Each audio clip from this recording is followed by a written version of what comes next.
رمضان المبارک کے اندر لوگوں کے درمیان ایک غلط فہمی پائی جاتی ہے جس کا ازالہ ضروری ہے، جس کی رہنمائی کرنا ضروری ہے، اور وہ یہ ہے کہ بعض لوگ سمجھتے ہیں کہ جب اذان ہو جاتی ہے فجر کی اس وقت تک کھا پی سکتے ہیں، جبکہ یہ غلط ہے۔ اور دلیل کیا دیتے ہیں؟ ابو داؤد شریف کی حدیث ہے، حدیث نمبر 2350 کے اللہ کے نبی علیہ السلام نے فرمایا کہ جب تم میں سے کوئی سحری کر رہا ہو اور وہ اذان فجر سن لے تو اس کے ہاتھ میں جو برتن ہو تو وہ کھا لے پی لے، یعنی رکھے نہیں، اپنی سحری مکمل کر لے۔ اب ہم اس حدیث کو سمجھنے کے لیے عقل کی دوڑ نہیں، عقل کا گھوڑا نہیں دوڑائیں گے، بلکہ ماہرین احادیث کی طرف رجوع کریں گے۔ ملا علی قاری رحمۃ اللہ علیہ لکھتے ہیں شرح مرقات کے اندر سے مراد اذان حضرت بلال رضی اللہ تعالیٰ عنہ والی کی اذان تھی، اور اس حدیث کو سمجھنے کے لیے پھر ہمیں دوسری حدیث کی طرف جانا پڑے گا کہ بخاری شریف کے اندر روایت ہے،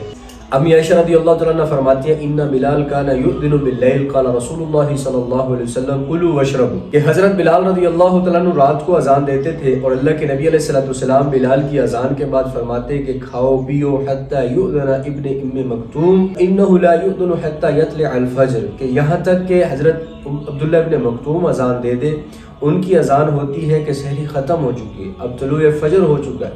اب کھانا پینا کیا ہے بند کر دو، اب کھا پی نہیں سکتے۔ علماء نے پھر اس کا مطلب یہ بیان کیا ہے کہ مدینے کے اندر حضور علیہ السلام کے زمانے میں 2 اذانیں ہوتی تھی،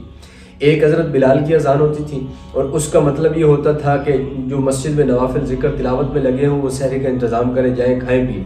اور دوسرا اگر کوئی سوئے ہوئے ہیں تو پھر وہ بھی اٹھ جائے سحری کا انتظام کر لیں۔ پھر دوسری اذان حضرت عبداللہ ابن مکتوم رضی اللہ تعالیٰ عنہ دیتے تھے اور اس کا یہ مطلب ہوتا تھا کہ سحری کا وقت ختم ہو گیا ہے، اب فجر کا وقت داخل ہو چکا ہے، لہذا کھانا پینا اب کیا ہے بند کر دو۔ تو بلال والی اذان کو غلط قیاس کرنا آج کے دور کی دوسری اذان کے اوپر یہ غلط بات ہے۔ ہمارے ملک میں چونکہ ایک ہی اذان ہوتی ہے تو لہذا اس ایک اذان کو وہ پہلی حضرت بلال والی اذان پر قیاس کر یہ صحیح نہیں ہے، تو اپنا روزہ خراب نہ کریں۔ لوگ اذان کے وقت تک کھاتے رہتے ہیں پیتے رہتے ہیں، ان کا روزہ نہیں ہوتا، جیسے ہی سحری کا ٹائم ختم ہو آپ کھانا پینا بند کر دیں، اس کے بعد 2-4 منٹ 5 منٹ اذان کے لیے چھوڑے جاتے ہیں، تو اس لیے آپ کھانا پینا جیسے ہی سحری کا ٹائم ختم ہو آپ بند کر دیا کریں۔